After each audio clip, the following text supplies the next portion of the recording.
সবাইকে রমজানের শুভেচ্ছা। আসসালামু আলাইকুম গাইস, কেমন আছেন আপনারা সবাই? আশা করি ভালো আছেন। আমিও ভালো আছি আল্লাহর অশেষ রহমতে।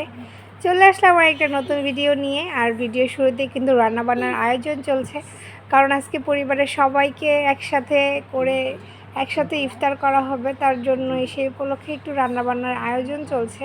আর এখানে কিন্তু আমি রাতের খাবারটা আগে রেডি করে নিচ্ছি, পরে ইফতারটা বানাবো। তার জন্য প্রথমে এখানে আমি মুরগির রোস্ট রান্না করতেছি। রোস্টটা প্রায় অলমোস্ট হয়ে গেছে। উপর থেকে আম্মু কিছু বেরেস্তা আগে ভেজে রেখেছিল, ওই বেরেস্তাটা দিয়ে দিচ্ছি। আর আম্মুর হাতে কিন্তু স্পেশালি এই মুরগির রোস্টটা কিন্তু অনেক মজা হয়, একদম বিয়েবাড়ির স্টাইলে হয়, খেতে কিন্তু অনেক ইয়ামি হয়। আর এদিকে আব্বু কিছু ফল আনছে, সেই ফলগুলো আমি একটু গুছায় রাখতেছিলাম।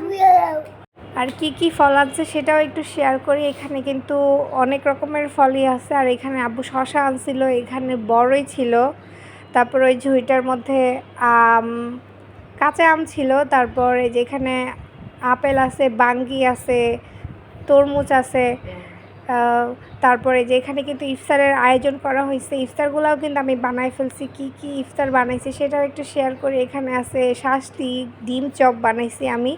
আর চেষ্টা করছি সবগুলা খাবার কিন্তু বাহিরে মানে বাসায় বানানোর জন্য। এখানে চিকেন ফ্রাই বানাইছি আমি। তারপরে এই যে এখানে জালি কাবাব বানানো হয়েছে। আর এই যে এখানে কিন্তু আলুর চপ, পিউজি, বেগুনি, এটা ছাড়া কিন্তু বাঙালি ইফতার একদমই জমে না। মানে যত খাবারই থাকে এই দিনটা কিন্তু থাকতেই হবে মাস্ট। আর এখানে কিন্তু গরম গরম জিলাপি ছিল। আর দেখাইলামই তো এখানে জালি কাবাবটাও আমি বাসায় বানাইছি। এখানে ফলের মধ্যে আছে আপেল, তারপর এখানে আনারস, ওই পাশে আমি শসা কেটে রেখেছি, আর এখানে তরমুজ, বড়ই, আর এই পাশে বাঙ্গি। আর এখানে আমি ফালুদার জন্য কুচি করে সব ফল কেটে রাখছি। পেয়ারা ছিল, কলা ছিল, খেজুর ছিল। আর মুড়ি মাখানোর জন্য কিন্তু এখানে আমি মুড়ির জন্য পুদিনা পাতা, ধনিয়া পাতা, টমেটো, কাঁচামরিচ, পেঁয়াজ সব কিছু কেটে রাখছি। আর শরবতটাও আমি বানায় রাখছিলাম। আর ফালুদাটা ফ্রিজে ছিল, পরে আমি সার্ভ করে দিব। আর এই যে ঘরটাও একটু টিপটাপ করে আমি গুছায় রাখছি। এখনও পুরোপুরি ঘরের কাজ কমপ্লিট হয় নাই, মানে যেরকম পারছি বাই গুছায় রাখছি। মানে সবে কাজ শুরু করছি কমপ্লিট করার জন্য। এই যে কোনো রকমভাবে আমি গুছাইছি, দেখেন ছোট্ট সংসার।